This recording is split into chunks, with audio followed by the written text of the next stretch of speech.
What's up, guys? We're actually going to be installing a power distribution thing. So this is a Recoil power box, basically, you want to call it. So I'm kind of try to get rid of the clean all this up, but I'm not gonna make it perfect right now. I'm just trying to get power and make it work. So this is what I'm gonna do. So I got some grounding wire right here. So it's gonna go right here, and then there's gonna be another power wire coming from here. But I'm gonna move a lot of this accessories over because I hate that. And but I'll put down a link below to grab this. It's not that it's expensive at all. So you got 2 power and ground. The big ones are obviously where you're gonna get your power and ground.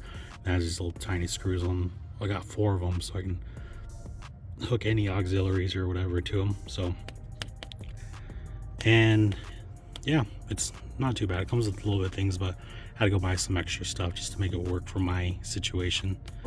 So it'll be cool. Okay, so back to this power distributor thingy. So I got it all wired up. It's done.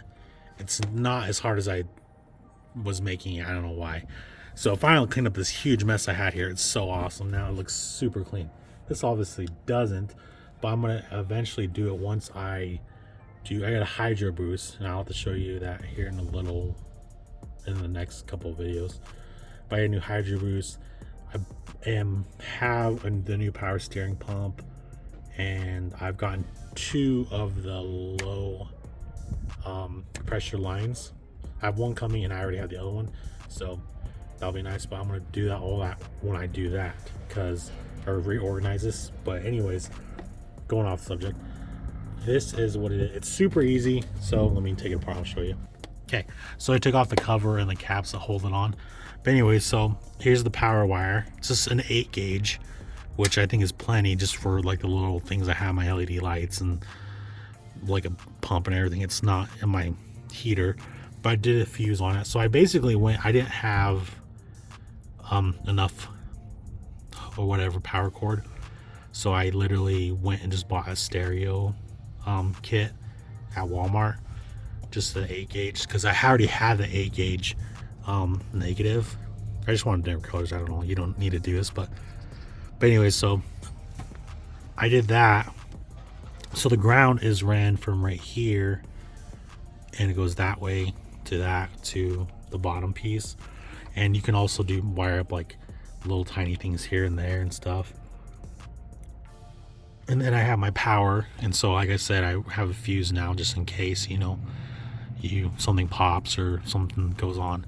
But I definitely cleaned up my space because everything was connected here, and it was so much that I couldn't even close it.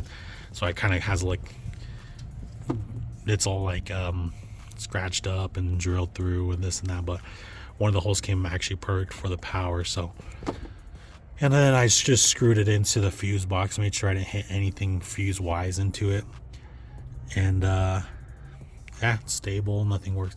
I was gonna do it back here, but with these I didn't have. It was either it would work on this one, but I wouldn't on that, and the same thing vice versa.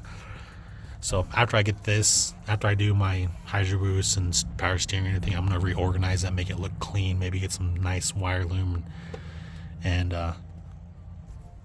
just make it look a lot better. So here's a little thing of how it looks when it gets done. So you put the little cap on, and then you put these little nuts on. Screw them on. Done.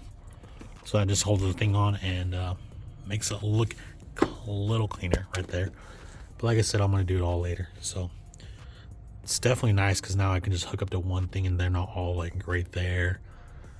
And it is a mess, I know. And there'll be people like, oh, that's ugly, blah, blah. But it works.